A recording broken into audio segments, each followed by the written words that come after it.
Hello, everybody, and welcome to Comedy Cellar Tuesdays with Dave Juskow. So nice to have you with us today on this Tuesday since we were gone last week. I took a week off. I had to do something with Dave Attell, and that kid is crazy. But what are you going to do? You got to do favors for friends sometimes, and that's what life is all about. So, again, nice to see everybody. This is the Comedy Cellar Tuesday show. We do this show to promote the Comedy Cellar. Now, the Comedy Cellar is the greatest club in the country. It's a fact. If you were to come down tonight at 7:30 p.m. at the regular old school McDougal Street location, the True Comedy Cellar, you would see a show with Maddie Weiner and Greer Barnes and Dave Attell. That's a random Tuesday 7:30 show that's going to kick ass. Then at 10:30, you can see the Hot Soup Show at the Fat Black Pussycat with Gary Veter and Mark Normand. And then if you were at our club in Las Vegas with the great Mark Cohen, you would see Lynn Koplitz, who has been doing comedy for a long time. Used to open up for Joan Rivers and formed a relationship with her, and she's a sweetheart. And that's what you want to be doing. If you really like comedy, you want to come to the Comedy Cellar. Nice to see everybody. JWB 671. We're getting the temperature in Hawaii, 79 degrees. That's what we're just finding out. Anonymous, how are you? Aunt Judy, hello. Yeah, she's asking if you had a happy Purim.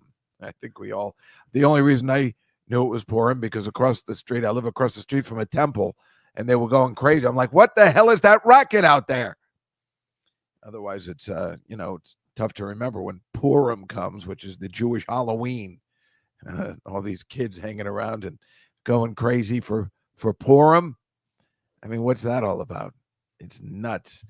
Yes, of course. Today is Uncle Bob's birthday. I knew there was another 25th. My friend Alan Klein and Uncle Bob. Darn it. I knew March 25th was Uncle Bob's birthday. I was all week. My friend Alan Klein was going through this speakeasy in Jackson Heights, Queens, which is terrific. And they were having trouble with the owners. And so I was worried that I was going to miss his birthday all week. So I'd forgotten about Uncle Bob. I'm sorry, Aunt Judy. Please wish him a happy birthday for me. And I hope he's feeling well. So we have a great guest today I'm going to bring out in a couple of minutes who we're going to do our Rock and Roll Hall of Fame picks today. So you're here on a very good day. You know how we love doing that and how we love making fun of the Rock and Roll Hall of Fame and the people they're allowing in, which doesn't cover rock and roll at all. But before we do that, or actually I can bring in our guest now. We're just going to go over some topics. In fact, let me introduce him now. Is he here, Mike? Does he want to come in? Yes. Or, yeah? He's ready. All right. Let me bring him in. This is Robert Tannenbaum. He's looking very handsome. Robert Tannenbaum is the co-author of I Want My MTV, the quintessential book on MTV and its beginnings up until it stopped playing music. And he's also a music writer for the New York Times and Rolling Stone magazine and GQ, all the best publications. Please say hello, everybody, to Robert Tannenbaum. Thank you for joining us. Thank you, Dave. If these are the best publications, why is my family so unimpressed? I don't know why they're unimpressed. It looks like you live in a nice house. I don't understand how that could. Don't they get that part? Seems like you're nicely dressed. You obviously make a living. You have some paintings up. I don't even have any paintings up.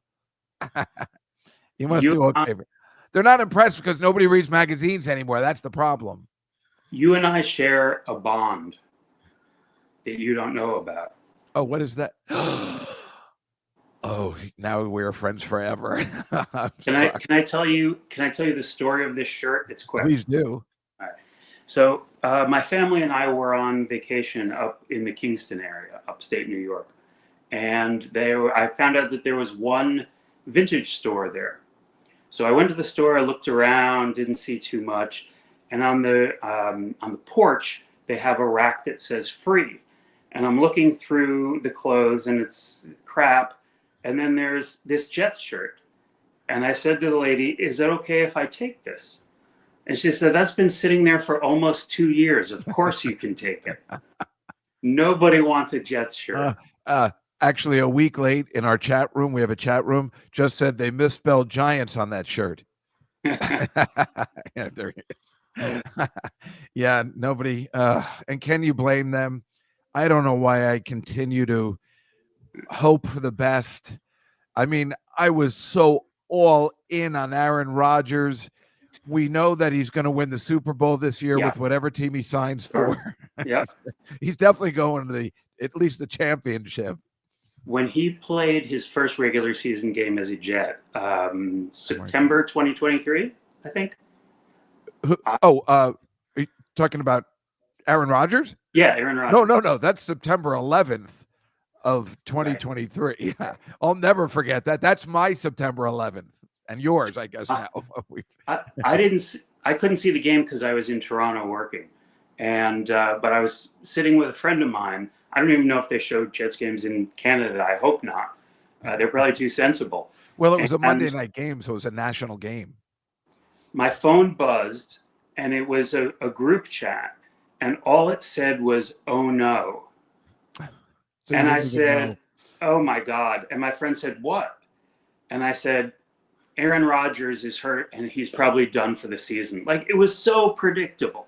It's so predictable, but being Jets fans, you understand, and all these people in the chat room hate us, that we had hope that this was going to be the season. I was at this bar, and I've told this story before, and it was the most wonderful celebration at this bar I go to all the time. There were actually people wearing Jets jerseys, which never happens anymore, and we were so on a high. They were giving out free shots, and 4 minutes in, it was all over. It was horrible. Can I ask a question that maybe people can answer in the chat room? Yeah. So, I know I grew up in New England. I know plenty of New England Patriots fans. And Patriots fans love to say, "You're a Jets fan? The Jets suck." Like, I know that. Who knows that more than a Jets fan? You don't need to tell a Jets fan that the Jets suck. Well, the Patriots used to suck too for a long period of time. So why do people hate the Jets? We've accomplished nothing. That's a good point. Why would they hate us? They should want to play us every year, twice a year. 17-0. Yeah, Jesus Christ. And then think about the Patriots. I mean, they sucked for so long, made it to the Super Bowl, got embarrassed, in 85.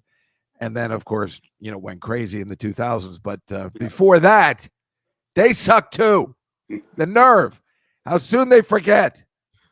One day it'll be our turn, except I suspect I'll be dead. Me too. Yeah, we know that too. And that's the kind of fun about being a Jets fan, is that we are self-deprecating, and I think that comes with it, which is so much fun. So I was just going to talk about a couple of topics today before we get to our picks, unless you have to go, then we can do them now. Okay. No, I was just talking. I know that they opened Othello on Broadway last night or 2 nights ago, and Biden came. Biden made an appearance since he's been hasn't been around lately. And I was saying it was Sleepy Joe with Sleepy Denzel, because everybody on this podcast knows I don't care for Denzel Washington's acting. Thank you. You don't have to respond to that. And I like Joe Biden, but I thought it would go with the Denzel Washington comparison. People get very angry when I say I don't like his acting. I don't know why. That's just me. But then they feel it's like, that I also just has something to do with that he's black, which I'm like, what? I can't like an actor because I don't know. It gets racial all of a sudden. I don't know what happens. They get mad at me all the time. I don't know. He's not standing, Anonymous. You're sitting, aren't you? I'm sitting. Do I Yeah, look like he's I'm sitting. standing? We're what, 5 years into the Zoom era, and I still haven't figured out a good angle because No, that's a good angle. I look pregnant. No, you don't. No, you look terrific, and you look really handsome. Is That's what that I said better? as soon as you came on. No, you look Chat room, is terrific. Don't that listen better? to Anonymous. But she also mentions those tickets for Othello, $971. Oh wow. It's incredible. Also, it's great. Tiger Woods is now dating Donald Donald Trump Jr.'s ex-wife, Vanessa Trump, and he's asked everybody for privacy, which is so ridiculous. And Dave Portnoy from Barstools is like, what? Come on. And it's weird because they're all cozying up and everything. She has 5 kids with Donald Trump Jr. Where does she have time to just be alone with anybody? These are the kind of things I like to talk about on the show. I just don't understand. She and plus Donald Trump Jr. used to drive me crazy because he lived across the street from me. I guess with her, and so the Secret Service was out across the street and taking all the parking during the 4 years, the first 4 years he was here. So that was a disaster for me. See, I didn't want Donald Trump to become president for completely other reasons than everybody else. I also park near Trump Tower, so I have a lot of trouble getting in and out of my parking garage. It's completely different reasons. And then, of course, we do like making fun of Meghan Markle on this show. So it's really funny because lately when she landed the Vanity Fair cover, have you ever written for them? One Piece. Yeah. I figured you might have. When she landed who's the old editor of that magazine? Graydon Carter? Yeah. He came out recently, said that in 2017, when she made the cover, she thought it was going to be for her charity work, not her and Prince Harry's relationship. And the editor just came out and said she's an idiot. Like, which is funny. It's like it's almost 10 years later, and he's like, I don't get her. I thought it was going to be for my charity work. I mean, I can't figure out whether she's bright or not. I know Anonymous. I know you like her. Nobody doesn't dislike her. It's just she does strange things, like ask for privacy and then, go out and keep doing shows that, wants to be famous. It's very strange. Do you want to add something? It's okay if you don't want to. I have such an absolute disinterest in the royal family. Yeah. Oh, really? I leave the room when that conversation begins. I just who cares? They were born into something. It's like the Trumps. Yeah, I agree. It's just that people are so obsessed with the royal family. Yeah. So obsessed. And then what did she say about? I went clubbing with Donald Trump Jr. when I was in college. He was a friend of a friend. He was a douchebag back then. That's what Anonymous says here. And is this the same Anonymous over and over? Yeah. Okay. It's the same girl. Her name is Anonymous. Like to speak to her parents. Yes, we should talk to her parents. This a week later. I hung out with Nick Carter back in the day. I didn't know I was hitting on his girlfriend at the time. He doesn't like me so much. Well, no, he wouldn't. And finally, I just have the new internet theory. You might like this one. Is that apparently, I don't know if you've heard this, Rob, Katy Perry is actually JonBenet Ramsey. Have you heard this one? I have not. They feel that Katy Perry or JonBenet Ramsey's parents faked her death so she could become famous. And of course, there's major holes in this theory. Sure. For one thing, that Katy Perry's 40, and if JonBenet Ramsey was alive, she'd only be 35. So that's an issue. Well, you can lie about your age. Well, a girl wouldn't try and say she's 5 years older, would she? Probably. Well, maybe if she was hiding something. Oh, you know what? You just put some holes into my theory. I mean, that is a hilarious theory. And I don't know. Again, there's another case. Everything we just mentioned, people are obsessed with. The Trumps, Tiger Woods' love life, Meghan Markle, and apparently JonBenet Ramsey. After all these years, people are still obsessed. who are these people, though? These people who are obsessed with those things? Because I don't think I know any of them. Yeah, I don't know any of them either. I'm just saying that's what the internet is full of. Like, this is middle America, and I we're New York. guess. Yeah, Mhm. I don't know. I don't know what the matter with people is. It's weird. But anyway, what let me just ask you a couple things. We've Yeah. never met before. We have a mutual friend, of course, and now we're friends Mhm. forever because you're a Jets fan as well, let alone I'm fat. So you are a Rock and Roll Hall of Fame voter? Yeah, there are two different levels of voting. It's exciting. It starts with what's called the nominating committee, conveniently known as the NomCom. And the NomCom meets, it's like electing a pope. They meet in secret, closed door. There are probably about 30, 35 people. If you look online, you can find out most of their names. And those are the people who decide who's going to go on the ballot. And then the ballot goes out to the voters at large. I don't know how many of them there are, probably around 1,200.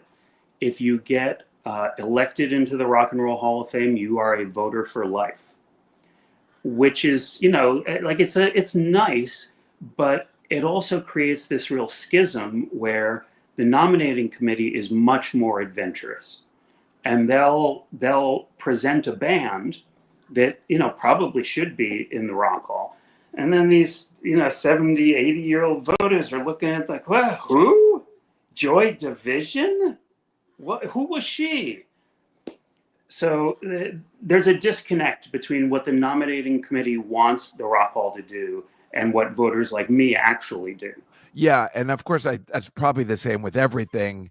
The Oscars, the Grammys. I mean, certainly the Grammys. It was the way they were giving out Grammys. Clearly, it was 70 and 80-year-old people giving out Yep. Grammys. That's made a little change during the years. Yes. But yeah, I mean, how do you feel about the Rock and Roll Hall of Fame? We obviously, for years, I was complaining. Obviously, like everybody, how can you elect this person in? They're not rock and roll. How do you elect Dolly Parton in, even though Dolly Parton should be in some sort of Hall of Fame? But now that's all they do. So I've relaxed a little bit. But I mean, does it bother the hell out of you? No, doesn't bother me in the least. In fact, I love it. I love that there is an expansive notion of rock and roll, an expansive definition of it. I see people say, well, if the Moody Blues aren't in and Dolly Parton is, then it's not the Rock and Roll Hall of Fame, it's the Music Hall of Fame. That's what First of all, who cares what you call it, right? Yeah. Who cares? Second of all, why is rock and roll so sacred?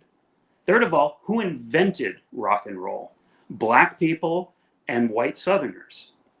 And those are the people who now are mostly excluded from the category of rock and roll. Mm-hmm. So a lot of times when people say they shouldn't be in the Rock and Roll Hall of Fame, they're not rock and roll. They're talking about women, people of color, and gay performers.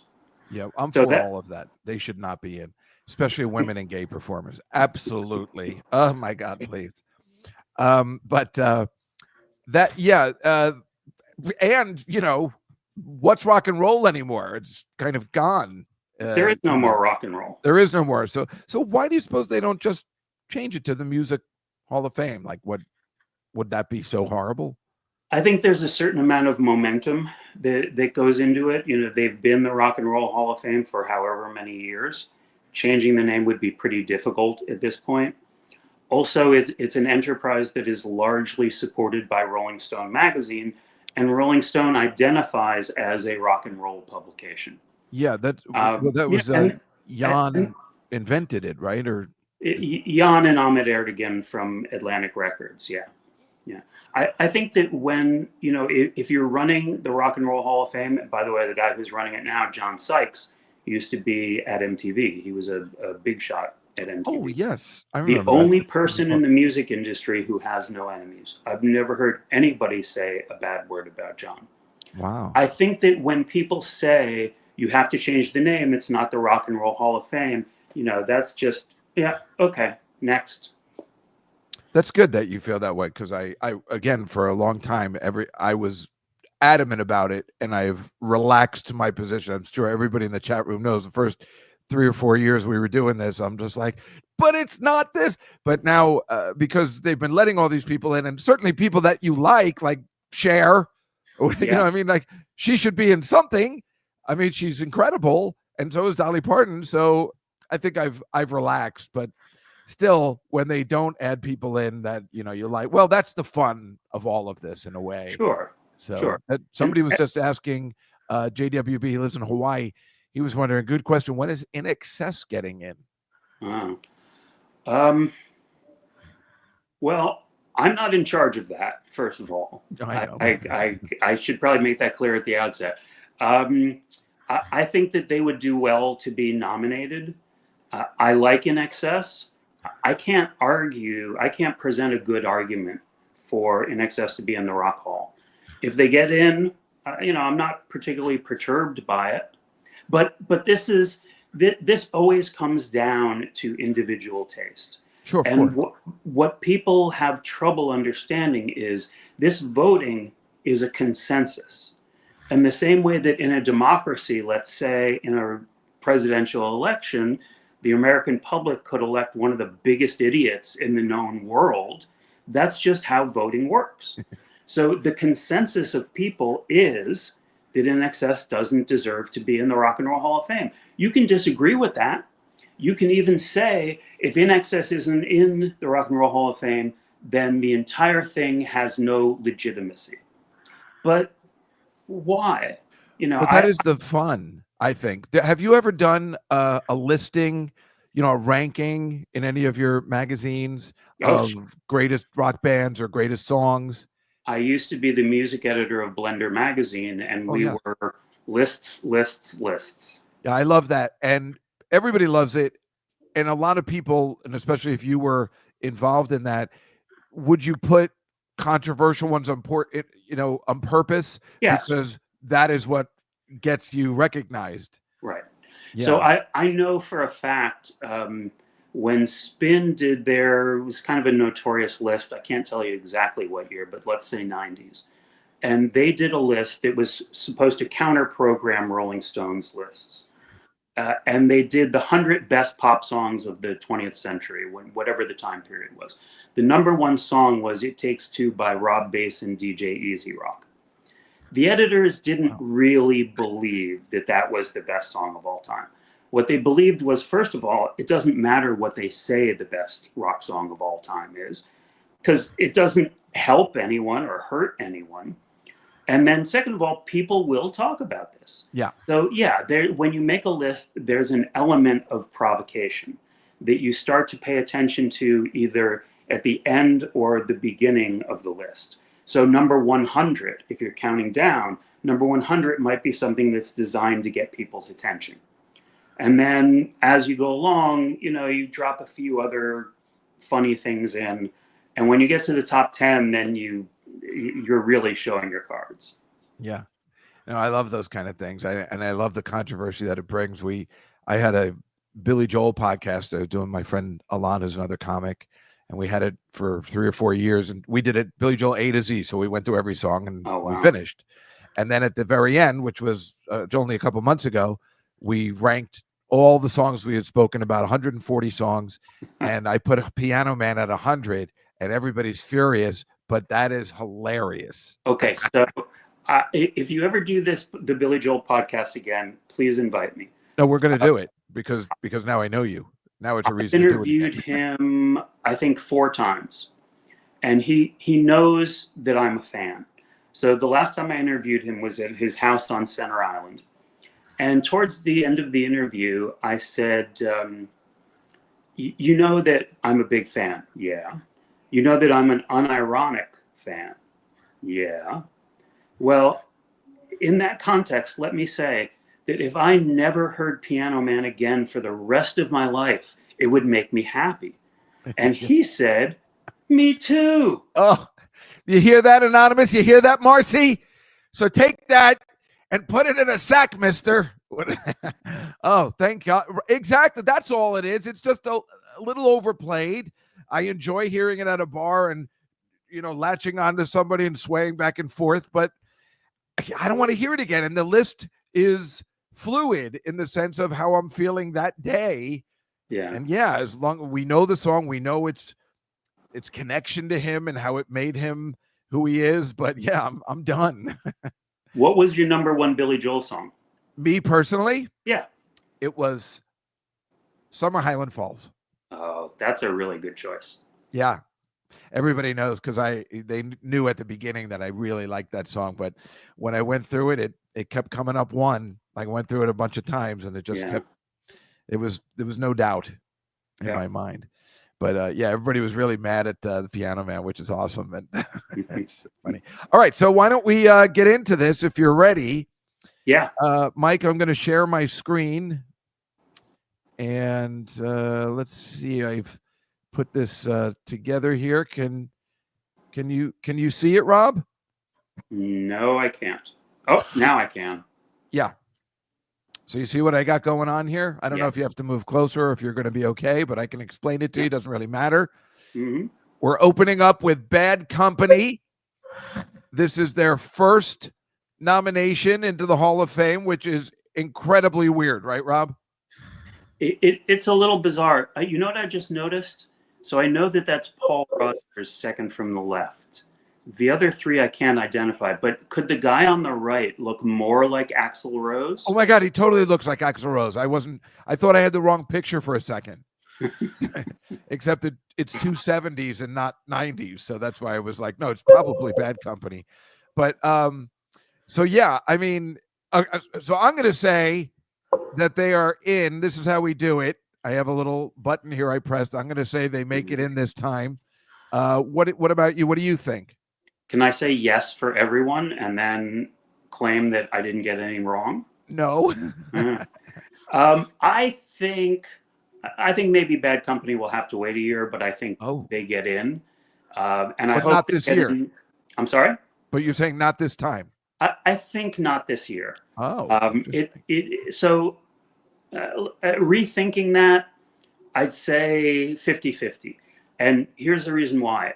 They always need rock bands, right? You can have Mariah Carey, but to have Mariah Carey, Cyndi Lauper, Outkast, who's going to carry the show? Right. Who's going to do the live performance where Bruce Springsteen sits in? So rock bands are really favorited in this system. And I hope they get in because I want to hear 75-year-old Paul Rogers singing that he's ready for love. That's what somebody was just asking. What's their big hit? Yeah. And they have so many ones. Even recently on the radio, I was like, oh my God, that's Bad Company. Yeah. Isn't one of their hits called Bad Company? Yes. Isn't that them? That's awesome. Bad Company by Bad Company from the album Bad Company. That's branding. Yeah. They're way awesome. Mike, my producer, what are you picking? In. All right. He's going in. And I can't see what nobody else is making a pick in the chat room. Anonymous says out. Anonymous says out. So we got 2 outs and an in. And the Just Cow seal of approval says, come on, they should totally be in. So that's how that one works. Next, we have Mariah Carey. And this is her second time being nominated, which I'm surprised. I mean, I think if we're doing this and we're not doing rock and roll, I'm surprised she got passed over. I say it's an embarrassment if she gets passed over a second time. I say she should be in. Rob, what do you think? Well, should be or will be? I say will be. I think that, no, I don't think she gets in this year. Oh, you don't think she gets in? No, I think that, I hate to phrase it like this, but it's kind of true. There's a female vote, right? You're going to vote for a female artist. I think that people are going to be more inclined to vote for Cyndi Lauper than for Mariah Carey. Mike, what do you think? Yeah, I kind of agree because I think if she was going to be in right away, she would have been in last time. So all right, so you're saying out. Yeah. And what's everybody else? I see a couple ins, but I wasn't sure if that it looks like out. I can't. I don't know whether that's Bad Company or Mariah Carey. I'm gonna say these are all. Mariah Carey. It looks like out. I'm gonna go out. The Just Got seal of approval says it's a stone groove. She should be in the Rock and Roll Hall of Fame. Again, if we're doing these kind of people. Yeah. She's got a lot of hits. She's written the greatest song of all time during the holidays. I mean, I don't know what more you need, but I would be happy to see her get in. I just don't think it's going to happen. I love the way you're thinking. That's exactly the right thing. The Black Crowes, their first time in. I actually hope they're out, so I'm just putting out. I really just can't stand them. I've had drinks with that guy, Chris Robinson, a couple of times. That guy's out of his mind. We were at the bar together, and it's like I don't know him. He's crazy. Rob, your thoughts on this? If the Black Crowes and Oasis both get in, you're going to have two rock bands fronted by brothers who don't speak to one another. Oh, that would be exciting. That is exciting. That's right. These guys don't talk anymore either. Last I heard, yeah. But they're getting back together again, right? Do you think they're only got back together so they can be in the Rock and Roll Hall of Fame, like as a push? Well, I assume that you were going to say, do you think they did it for the money? Oh, well, that would make sense. Of course, some combination of money, boredom, alimony payments, back taxes. Right. That makes sense. That's what Mark Twain had to do. He had to go on tour. He was having tax problems. So what do you think? They're in this year or out? I'm going to say yes. I don't give a dump for the Black Crowes. I find their music incredibly boring and predictable. Me too. Their best song is an Otis Redding cover. I remember, hey, this is actually a pretty decent Black Crowes song. And then I figured out that it was a cover of Otis Do you mean Redding. the Hey Little Girl, Let Me Lie to You? That one? Or Yeah. Oh my God, that's a cover? I didn't even know that. I didn't know that too. Yeah. So you're saying they're going to be in? I think that they get in because rock bands always have an advantage. Guitar bands have an advantage. Mariah Carey has had far more hits. She's been around far longer than the Black Crowes. She'll be remembered far longer than the Black Crowes will. But I'd say that Black Crowes have a better chance of getting in than she does because they play. Sorry, I don't know if I'm allowed to swear. They play guitars. Like, the guitar is the be all and end all of being a great musician. Yeah. Mike, what do you think? I say out. Yep. All right. 2 outs. The Just Got seal of approval. I'm like, you must have hated that moose. You must have hated me. I think that one means you must have hate me when you are even electing these guys into the Hall of Fame. But I was doing Arthur. You must have hated that moose. Oh, that's right. Will you forget about the moose, Arthur? Arthur, take my hand. But that would leave you with one. Yes, I know all the lines of that one. All right, we move on to Chubby Check. Wait, that's not Chubby. That's Chubby from the Little Rascals. Come on, people. Give me a little something. All right, here's the actual Chubby Checker. He looks incredible there. Go ahead. Sorry. Dave, do you know where Chubby Checker got his name? No. It was kind of a parody of Fats Domino. Oh, that makes sense. So, I mean, this guy should be out because did he even write any songs? My problem is if we let Chubby Checker in for The Twist, are we letting Norman Greenbaum in for Spirit in the Sky, The Vapors for Turning Japanese? How about Tommy Two-Tone? 867-5309 is a great song. Right. One song isn't enough to get you in the Rock Hall. Yeah. So I'm going to say out, and I'm fine with that. There is a level at which I think older artists deserve to get their flowers while they're alive. Actually, I don't know if he's alive or not. That's what I don't know either. I think he's dead. Well, I'm positive. Well, then scratch what I just said. Those older artists should be honored at some point, but I can't propose Chubby Checker as a vote instead of Outkast. Yeah, Mike, what do you think? Yeah, I think out. He's still alive. Oh, he's still alive. Yeah, he's 83. Oh, he's only 83. I don't know. It seems like he was around way before we were born. Right? Did you know that, or did you have to look it up? No, he had to look it up. Okay. He's a really good producer. The Just Gal seal of approval. What is it? It's like, right. It's like, are you fucking kidding? Are we really doing this? That's yeah. And I see you guys say out too. So we're all out on Chubby Checker. I'm sure he's a delightful guy. This is no offense. You're out. Here's Joe Cocker. That is not Joe Cocker. That's not right. But that's the Joe Cocker I want to remember. John Belushi was incredible. Here's the actual Joe Cocker looking pretty good. Now, this guy's a first ballot rock and roll. I feel like if he doesn't get in, something's wrong with the system. Yeah. Am I wrong about that? I didn't vote for him. I don't particularly care for his music. Boomers love him. And, you know, if you ever talk to people about Woodstock or the festivals that happened around the same time, oh my God, it was a religious experience hearing Joe Cocker. I don't think that his style of singing has aged particularly well.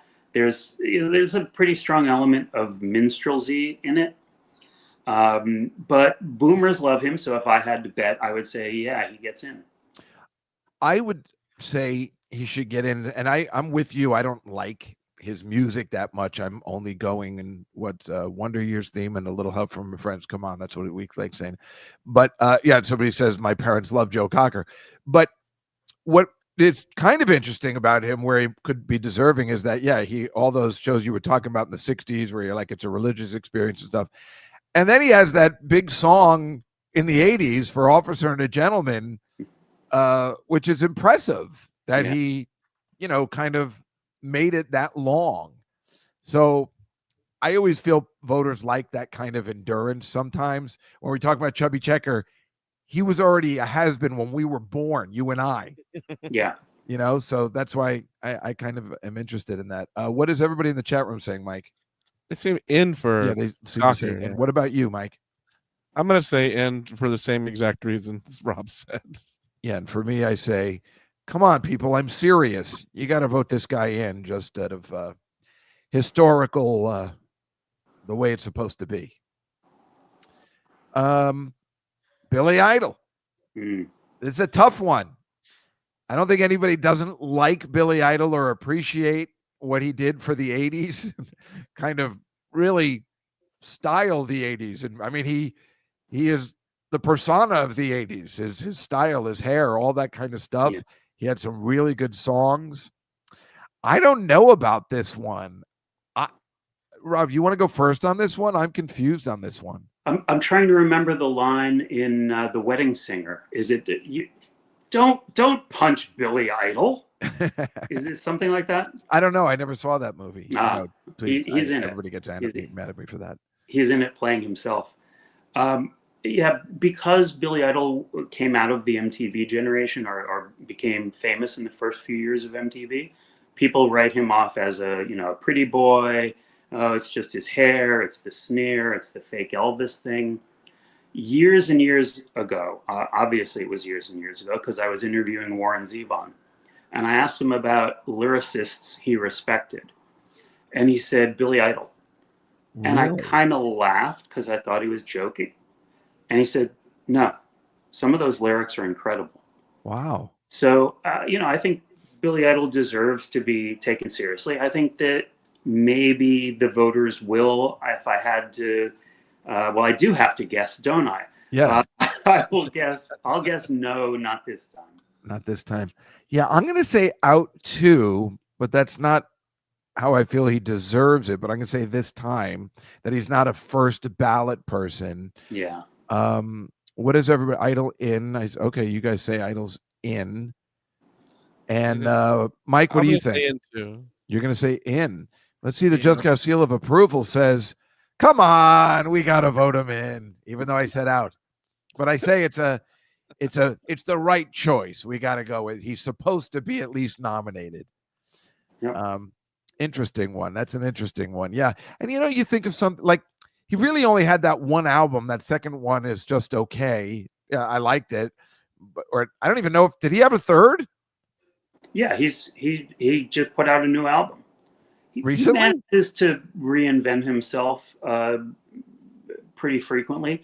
He's never going to be Billy Idol again, right? Right. But there is no Billy Idol right now.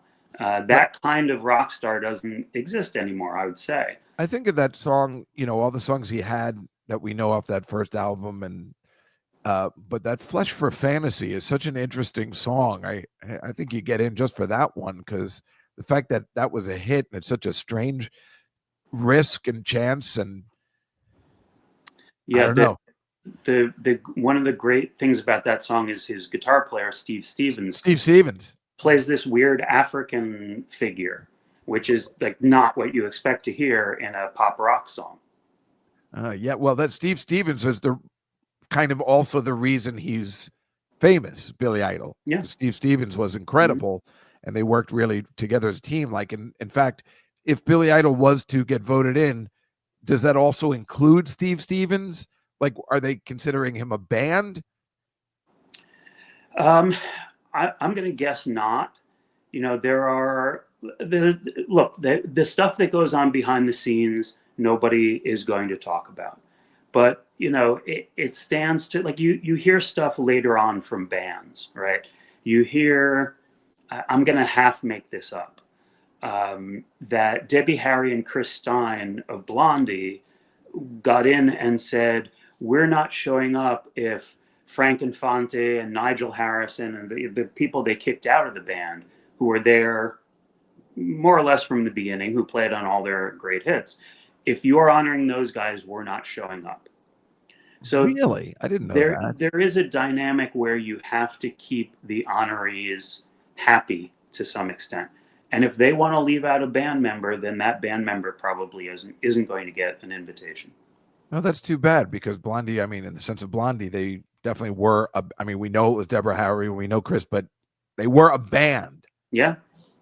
But I've seen that happen before. Obviously, they, everybody hates each other after a while. So it's, but then, the worst part is the next week, they'll be like, we should have invited them to come with us. Everybody changed Too late. their mind. So this one, you had mentioned this before. I'm confused by this one. I guess this one was either last year or the year before. I'm still confused. Can you explain again? Who is it? It's not Morrissey, right? It's not. What's Smith? Is that No. what? Who's the guy in this band? Ian Curtis was the singer. Oh, wait, somebody died though, right? Ian Curtis hung himself on the eve of the band leaving for their first American tour. What an asshole! That's real. Why? Yeah, Dave. He had chronic mental illness. What's so very selfish? But so that's when they were. He Joy looks Division. happy there, doesn't he? He certainly does. Yeah. So that's when they were Joy Division. Yeah. And so after he died, they changed the name of the band. Yeah. The rest of the band continued without him. They added Jillian Gilbert, who is on the right in that photo, our left. And actually, that's not Ian Curtis there at the center. That's Stephen Morris, the drummer. Morris. That's what I was thinking. I'm thinking Morrissey. I knew there was a Morris in the band, and I can't remember. Well, yeah, he does. A week later says he looks like a young Hugh Jackman. It's true. Mm-hmm. So I think they're out. I don't. This is the second time I don't think they belong in the Rock and Roll Hall of Fame at all, ever. I don't know. What do you think, Rob? I think they do belong in. I think Joy Division, even though they made only 2 albums, was one of the greatest rock bands of all time. Oh shit! Really? Love Will Tear Us Apart. You know that song, right? That's them. Yeah. Oh, I don't know who I thought that was. You mean like that? Love will never tear us apart. That one? No.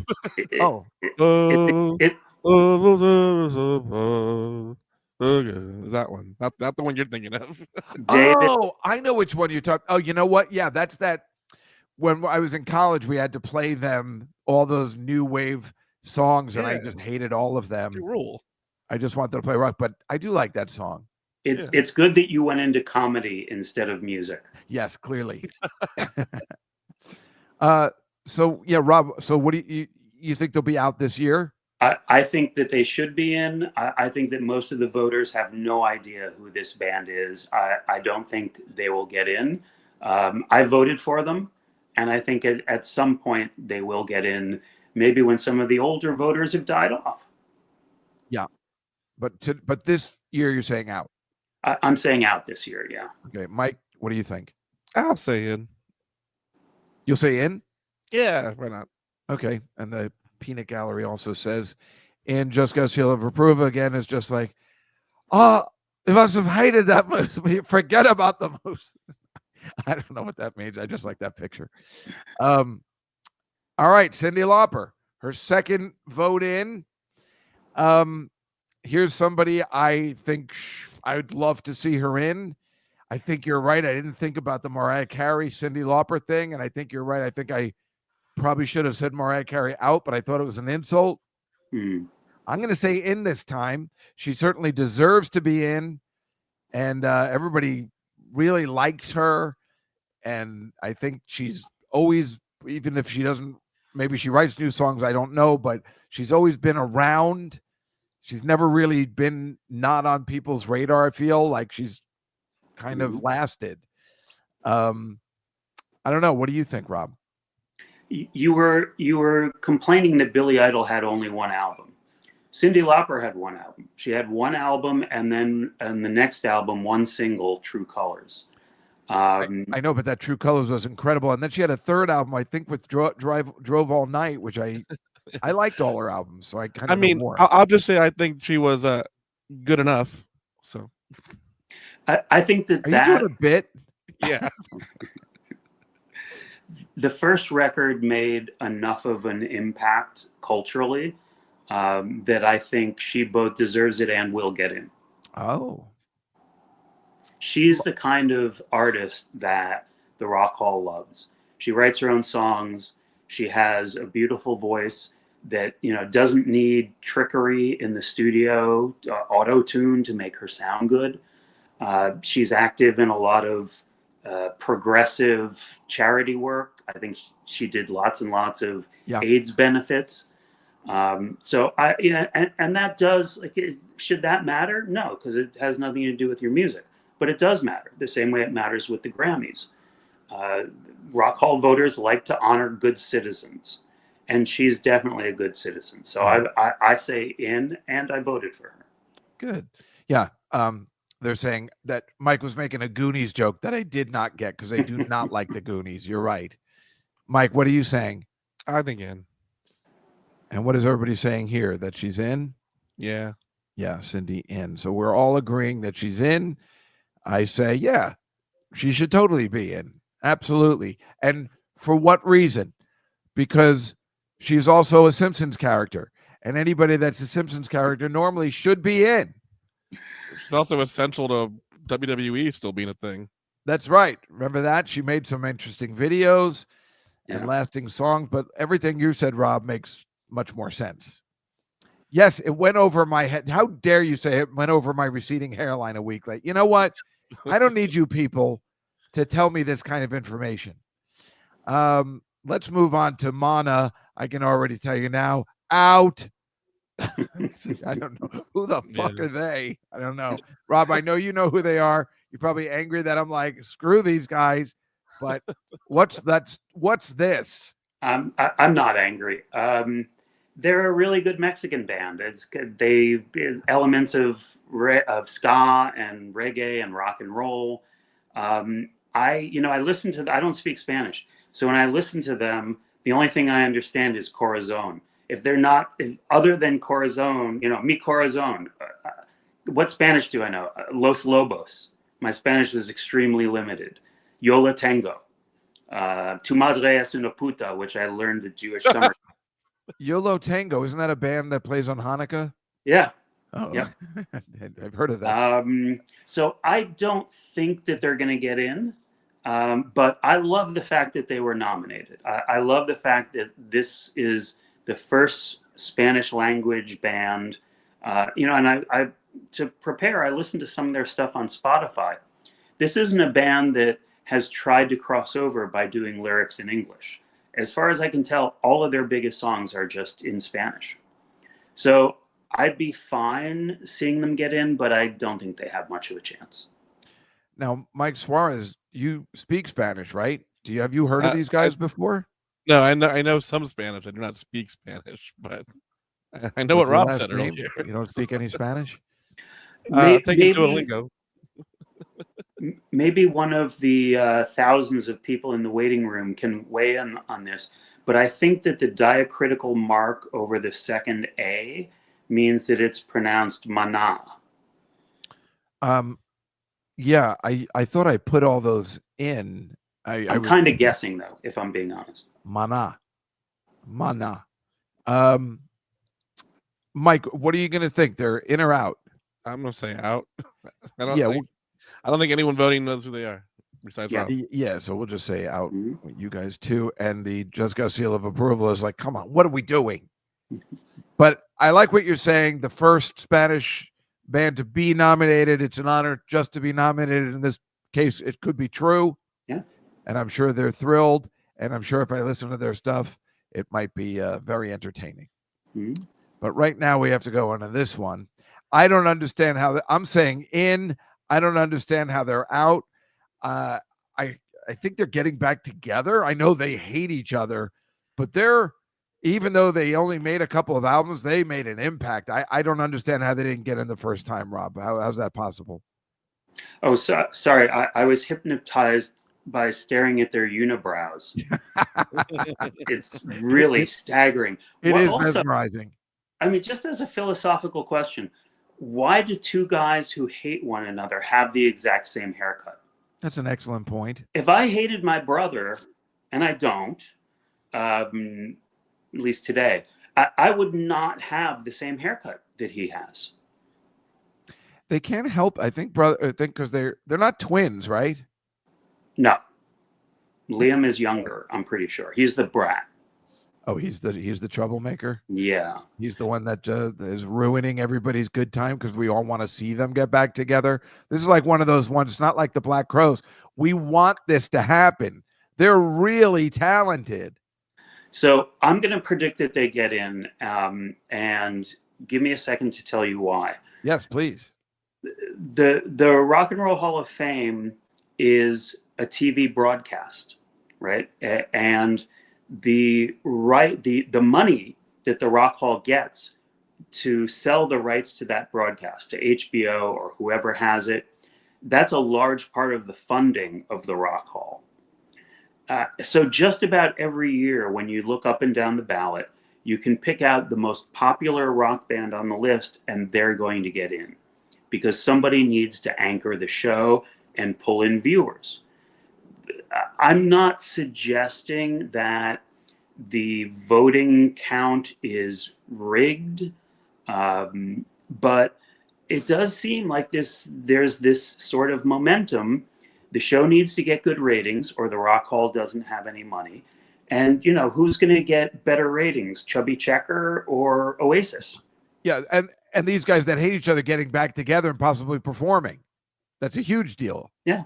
You're absolutely right. I hadn't thought about that, but it makes a lot of sense. Or breaking up on camera.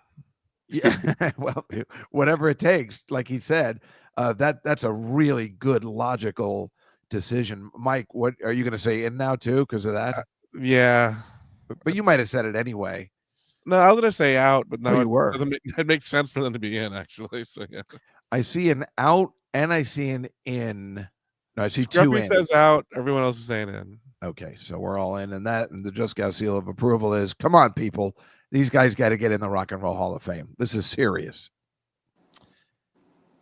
And here's your outcast. Now, this is their first time on the ballot. Now, this is where I have a lot of problems. I only know one of their songs, the most famous song of all time. And if it's the Rock and Roll Hall of Fame, I'm angry that they're even on the ballot. But I know the times are changing. I'm going to let you go first because I think you have a theory on why they should be in. You kind of, alluded to it earlier. Well, they should be in because they're simply one of the greatest, most innovative rap groups of all time. Well, what makes you say that? And I don't know anything about them, especially as a rock group. Well, you need to listen to the records, and I'd be curious. Listen to "Bombs Over Baghdad" and tell me that that is not a rock and roll song. Um, they are the biggest reason why Southern rap took off as a cultural force. They are both incredibly skilled lyricists and deft rappers. Andre 3000 is a rapper's rapper. He's a rapper's favorite rapper because the things that he can do with the English language are just spectacular. I think that they will get in, actually. I think that there's enough of an impetus or momentum to continue to honor hip hop that they will get in. Mike, what do you think? I think out. Yeah, I really want to say out too. But see, he makes a really good point. I'm going to say out. I hate myself. I feel bad. Now I can't wait to listen to that song. And I'm like, will you forget the moose? I think they should be in. I just don't think they're going to get in. They should be in, but you don't think they're going to get in. Okay. Yeah, that makes sense. A week late, agrees with you. Andre 3000 is top lyricist of all time. Mm-hmm. It's just not my kind of music, unfortunately. But like you said, I'll listen to that song, and then maybe I'll change my mind. Fish, oh please, let's go out, please, God. Oh, I'm just giving you the seal of approval now. Is just like I even embarrassed myself in the crashing show. You know, I hate showing that picture to show how these guys are. Come on. This is an embarrassment. That guy's, look at what is he wearing? That's what I no, this can't happen. These guys stink. Come on. That is not what a rock band is supposed to look like. I'm sorry. Thank you. Exhibit A. So I've been here. See if you can figure this out. It's a little bit of a riddle. I've been to 3 Fish shows. Ugh. The first one was at Madison Square Garden. I hated it. Thank God. The second one was on their first farewell tour. It was outdoors. I had a fantastic time and went again about a month later. Why did I like the second and third shows, but not the first show? You were high. I was high as fuck. Oh, so it is about that. You must be high going in to see them. The music just their music sounds better when you're high. When I was in college, there was a dorm-wide LSD party. And I'm not saying whether I did or didn't take LSD, but I walked into somebody's room and there was this music playing. And it was the most beautiful music I'd ever heard in my life. I said, who is this? It was a Grateful Dead bootleg. Right, of course. And I hate the Grateful Dead, but there's some music that is just conducive to whatever state of mind you're in when you're a little bit high.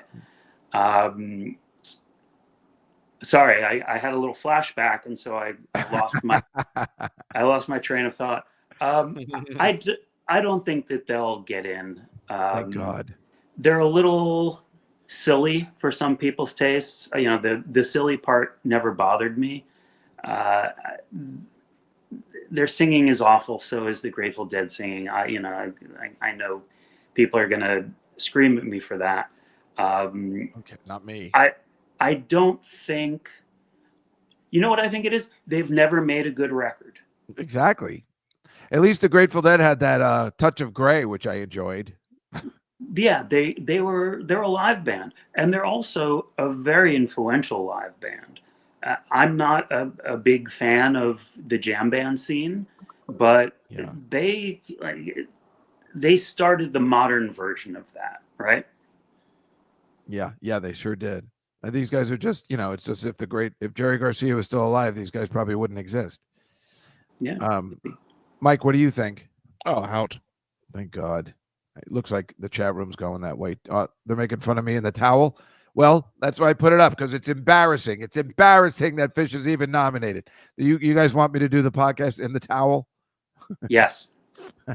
No, I hate that towel. I never put it up. I never like to show it, but that's how much I was like embarrassment, showing the true embarrassment of having filmed it all. Apparently, you show that photo every time you do this show. No, I do not. And but Mike might put it up, but I don't usually show it. But I will say I'm confused on this one because they were on a Simpsons episode.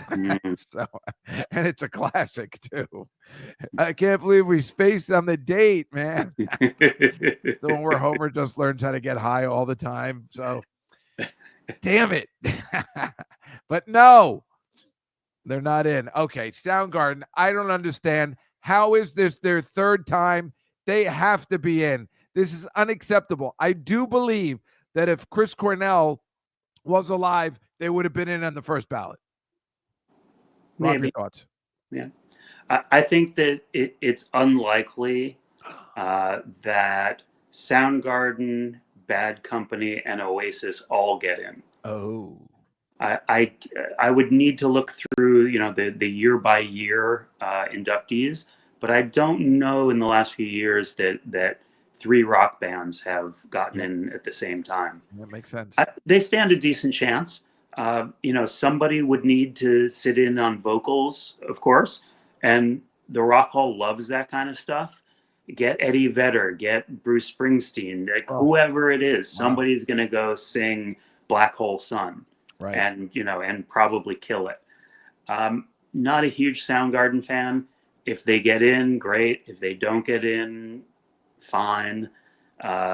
Prediction, I'm going to say no, because it's kind of a rock heavy year. Interesting. I like it. I see a bunch of ins and one out. So the gallery's going in. Mike? If I have any ins left, I would say in. Well, I'll let you, if we haven't, I think you have to choose 7. So if we got it mixed up, I'll email you, Rob, that you have to change one of the votes. And yeah. You don't have to pick 7. On the ballot, you can pick up to 7. Right, but they usually choose about 7, don't they? Or, well, I was trying to get it. I think there's 14, so I just try to do half and half. Yeah. Okay. What's the just go seal of approval on this? Oh yeah, I'm serious, people. These people need to be in the Rock and Roll Hall of Fame. At least with Chris Cornell, he was something else. These great poor, hair, tortured souls. The what? Great hair. Yeah, well, he should be in the Hair Hall of Fame. This is a tough one. The White Stripes. Everybody loves. Why I always want to call him Jack Black. That's not what it is. It's Jack White. That's why it is. Jack White, White Stripes. This is weird that it's the second because, remember that movie, It Might Get Loud? Yeah. And they have him and with the Edge and the guy from Zeppelin, right? Jimmy Page. Right? So if he's considered in that group, how is he not automatically on the first ballot in the Rock and Roll Hall of Fame? Do they just hate his sister? Unless I'm mistaken about this, she is not his sister. Really? She was his wife. Oh, is that what it is? I thought they were brother and sister. No, he just told people she was. Oh, I totally fell for that. Yeah, I think that that was a lie that they told for a little while. Well, damn it, it worked for me. I don't know about this. Again, Bad Company, Oasis, Soundgarden, the White Stripes. Can all 4 of them get in? Right. I think that there's an awareness among voters that the Rock Hall has ignored for too long women, artists of color, gay acts. And so when you fill out your ballot, you look at a rock band. Shit. I need to pick a woman. I need to pick somebody who's Black or Latino. So I'm going to say yes, but it wouldn't be shocking to me if they didn't get in this year. I'm, for some reason, after talking to you, going to say out. And the theory you're saying, even though I believe that he should be in because maybe I don't really care for their music or anything, but I like him, and I think he should be in something called the Rock and Roll Hall of Fame. Every time I watch that documentary, and he's just playing that stupid record that that Muddy Waters or whatever, that 1920s record that he got his entire thing about it, he's trying to recreate. I thought that was the most fascinating thing I've ever seen. He seems really legit, just like one of our listeners said a week late said, White Stripes are legit. And it would be good for the show because they haven't toured since 2007. And also, he could just stand on stage and go, boom, boom, boom, boom, boom, boom, boom. Play that for an hour and people would go home happy. Well, you're absolutely right. Mike, what do you think? I think out.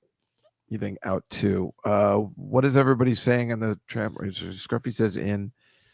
I see mostly in. Oh. I'm going to say in. Okay. And the Just Got Seal of Approval is, yeah, come on, people. Let's do this. They should be in it. And why should they be in? What's the real reason, Rob? I don't know. They were on The Simpsons. I'm starting to get the idea that you're a Simpsons fan. I like when they use bands on The Simpsons. Some of the bands they used on The Simpsons, I don't think I had ever heard of the White Stripes until they were on The Simpsons. Yeah. And then I had to look them up. And I'm like, oh, I know that song. And the way they made them a little crazy too, and Milhouse is involved. I like that. I think that's it. Those are our nominees for 2025. I think we did a hell of a job here. So we've mostly been talking about who will or won't get in, but I want to know who you would vote for. You get up to 7 votes. You don't have to vote for 7. Who are you voting for? Like, who am I rooting for to get in? If you had a vote, who would you vote for? I would vote for Bad Company for sure. And the ones Bad Company and Oasis and Cyndi Lauper, I think would be the 3 I would definitely vote for and root for to get in. Yeah. And everybody else, I don't care. Yeah. Especially Chubby Checker. No offense to him. I'm sure he's a delight. But one song that's not even that good, it just had a dance that went with it, does not constitute a Rock and Roll Hall of Fame induction. Also, we said that he's alive. Given his age, we should probably make sure that he's still alive 20 minutes later. Yeah, exactly. Right. If he's going to get in, it better be this year. And let's face it, the crowd will go a little crazy when he gets up there. But what are we getting crazy for? Everybody in that audience, I'm going to say everybody in that audience, probably wasn't alive when the twist was popular. Do you want to see an 83-year-old man twisting on stage? Well, yes. Yes, I do. I see it every day at my mother's home where they try. And it's funny every time. So, yes, I do. But if he has to take somebody else's spot that completely deserves it, like a possible Mariah Carey, then no. Mariah Carey has written songs. I mean, like you're saying, with girls, who's the only woman we know? There's so many few women that write their own that, back in the day. You talk about Stevie Nicks and who's the one I like a lot that did get Sheryl Crow.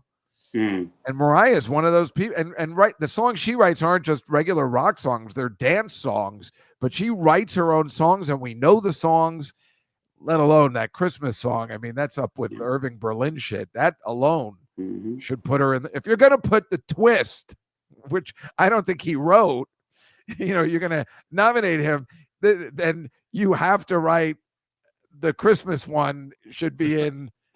I mean, to write the most popular Christmas song when everything's already done already, you figure he at least wrote that twist again. Oh, that's true. Right. Sorry, I forgot about that. Well, actually, my favorite one is the one they did on the Dick Van Dyke Show that was supposed to be a twist called The Twizzle. And they had that one episode where that guy came on. I'm obsessed with that episode. Didn't he remake The Twist as a hip-hop song with the Fat Boys? Or I feel like that makes sense, that he had some sort of resurgence in the 80s. Yeah. The Fat Boys did a cover of The Twists. Oh, is that all it was? He appeared on there, but yeah. And he wasn't involved? Technically, it's a cover. He probably was involved. But that must have come up after Run DMC did Aerosmith. They were probably like, who else can we get maybe from that era? let's say you go see Chubby Checker in concert, and he might be a great performer. I don't know. Let's say he opens up with the Twist. Do you go home then? Yes, Mm. absolutely. We were saying, like, doing the Billy Joel podcast, we're like, here's a guy that used to actually open with his current hit sometimes because he had so many hits. Nobody's leaving. He would, open with "We Didn't Start the Fire" when it was hot because he doesn't give a shit. Who's gonna leave before we hear, "Don't Piano Tell Me Why," Man, or that horrible Piano Man. God damn it! If you have his ear, this is what I complained about on the podcast for its entire inception. I don't think he's getting what the fans want. It's the same concert every single time. Now, and he must know that all of us go to see multiple concerts all the time, especially at the Garden when he was there every month. There's people Anonymous was going every month. What's this? The Twist with the Fat Boys. Yeah, it was with him as well. Oh. I play it, but then we get DMCA'd if we play the music, but I can play the video a little bit. I'm not sure whether he's still doing this, but for a long period of time when he played Madison Square Garden. Wait, we're talking about Billy Joel. I'm sorry, he was showing the Chubby Checker video. I was. Oh, sorry. No. So wait, Mike, let's go back. Wait. So what I was saying was, like, for instance, he's on. This was my big problem. He did the show on CBS, which of course CBS cut short, which is still so fucking annoying, just like the Jets Raiders game of 1968, the Heidi game, right? So he's doing the bit where he does "An Innocent Man," which is a song I never want to hear again. Mm-hmm. But I don't, whatever he wants to do. But he does this bit. I don't know if you've seen it, where he's like, geez, I hope I can hit the high note. I hope you'll forgive me. And it's like a bit. It's a comedy bit he's doing. So when he hits it, he gets a big applause break and everybody's happy. Now, if you're going to do that on TV, then why are you still doing that in concert? Now we know the gag already for sure because it's been on TV. This is what comics do as a comedian. Unfortunately, it's not like when we were kids and we'd go to see our comics perform and we wanted to see them do the same bits over and over again. It's not like that anymore. Now, when a comic does something on television, they can never do it live again. I hate that bit about them, but that's Louis C.K. made that happen, and now everybody lives by its code. Once you do a Netflix special, you cannot do any of that material ever again. I think it's ridiculous. I think that with Billy, he understands that there's a very large element of sentimentality and also familiarity. You go to a concert, you see some young people, mostly there with their parents, but there's so many. I grew up in Stamford, Connecticut. First big concert I ever went to was Billy Joel at the New Haven Coliseum. I'll never forget because he debuted My Life on that tour. So many of us who grew up in this tri-state area grew up with him. Yeah. And, I don't know, I'm struggling to say how it's different emotionally than going to see a Springsteen show. But you go to see Billy Joel, you're not getting new songs, right? Well, that's a problem too. Why not bring out some of the old ones? We did a lot of the unreleased tracks. So we were like, come on, just give us something. We're going every month. He used to do this thing where he would say to the crowd, okay, you have a choice. Yeah. Choice between these two songs. And the first one would be an album cut from 52nd Street. You can either hear Zanzibar, right, or you can hear Piano Man. Yeah. Who wants Zanzibar? Yeah. Who wants Piano Man? Yeah, well, I promise you that wasn't the choice. He was not gonna, it's either Zanzibar or something worse that we don't remember, or Piano Man and something we don't know. So he picks it because he's been playing Zanzibar in concert a lot. That's why. I think he likes to give people what they want. And there you go. What about Turn the Lights Back On? He did not play that at the last concert. We were hoping for one thing new on the last MSG when we were there. And he, what about the new one? I really liked that song. Why are you not playing that? It's a perfect song to play on your final concert at MSG or the residency. Yeah. And we saw on his set list, and everybody took a picture of it, that he had Souvenir that he was going to play out with that one. And he didn't do it. So it's frustrating. When I was in college, there was a kid who lived across the hall from me, who every Friday night would dress up in drag and go see the midnight showing of the Rocky Horror Picture Show. And I was baffled by that because I'm not the kind of person who wants to do something over and over again. But there's something about it that made him happy. There are people who love repetition and familiarity and not being surprised. I hadn't thought about that because you're absolutely right in the sense. I mean, how many times have I seen The Godfather? I just sit there and watch every time it's on, and I love it every time. You know So, every line of it. yeah.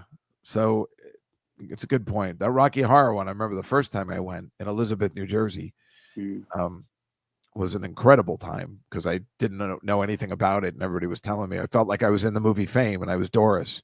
And but yeah, what a phenomenon that was, huh? It's impossible to tell anybody or to explain. Back then, it wouldn't be the same today, I don't think.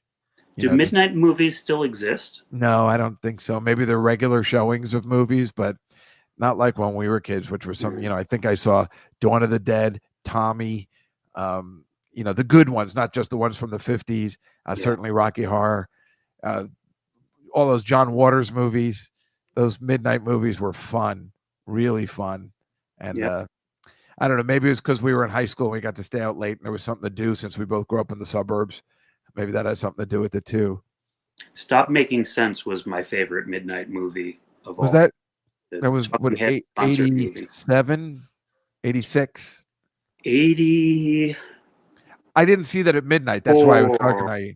Oh, no. I saw the other one. No, The Wild Life. Was that a movie? No. True Stories. He did True a Story. real. I saw that actual movie, non-documentary called True Stories. That's right. Stop Making Sense was more of a midnight one, right? Those musical ones, like you said, like Tommy and stuff like that, was really terrific to watch at midnight. Super high. Yeah, those were fun. God damn, I do miss that, the midnight movies. I don't think it would be the same at this age, I guess, too. Yeah, can't stay up that late. Well, that's the other part, right? So, yeah. See, a week later, since I watched the first Avengers at midnight, that doesn't count. That's like a regular movie. I'll tell you one time, and I remember this so well, in 1986, we got lucky. We knew the people that worked at the movie theater, and they were showing a screening of the new Aliens movie, the second one. And that was fantastic. We were with the staff and everything, and that was really super fun. I remember that was like, a regular movie because we were all together. We were seeing a secret screening. So that's always very cool when you can do that. Yeah. So that would always be fun if you do it, but most people just have those not at midnight anymore. You know the band The Dead Boys? No, never heard of them. So the Dead Boys were a punk rock band who were inspired by the Ramones. They put out a couple albums in the late 70s. They were like an absolute dirtbag punk rock band. And their most successful song was called Sonic Reducer. So I told someone not too long ago that my life used to be Sonic Reducer, and now it's Acid Reducer. That about sums it up. I know, because acid reflux is a real thing, folks. And yeah, and because food is so delicious, it's very difficult to live like that. Well, Rob, I cannot thank you enough. This was incredible. Oh, thank you. To have you on, especially somebody who is so knowledgeable about music. We always just kind of do the best we can with it, but it was so the way you're coming up with the theories and the facts that we don't know was really terrific. So thank you so much, and I thank Evan Cutler for putting us together and making this happen. It was really great. You should come on another time when we're in the studio, actual Comedy Cellar. It's kind of fun. And I performed at the Comedy Cellar. Really? Back when it was a music club before that, right? Well, it was Cafe Wah, but I think the downstairs was just a basement full of chairs. Oh, but they still do. The owner does music on top at the Olive Tree, but mostly Cafe Wah. All right, it might have been a different comedy place then. Yeah, but I'd love to just talk about music for days. Always happy to talk to a fellow Billy Joel New York Jets freak. I'm upset that we didn't get to meet you before we finished our podcast, but now we're going to do a couple more shows, so we would love to have you on because I'd love to be on. All right. Well, folks, thank you so much for joining us this week. Next week, our guests will be Amanda Gale, Ryan DeCallis, and Chris Murphy. We're just celebrating a birthday. They're all comics. And yeah, thank you a week, ladies. A great episode. Good shit. So everybody come down to the Comedy Cellar when you can. And otherwise, Rob, thank you again so much. And we'll see everybody next week on Comedy Cellar Tuesdays with Dave Juskow and Mike Suarez. Good night, everybody. Thanks, Dave. Thank you, Rob.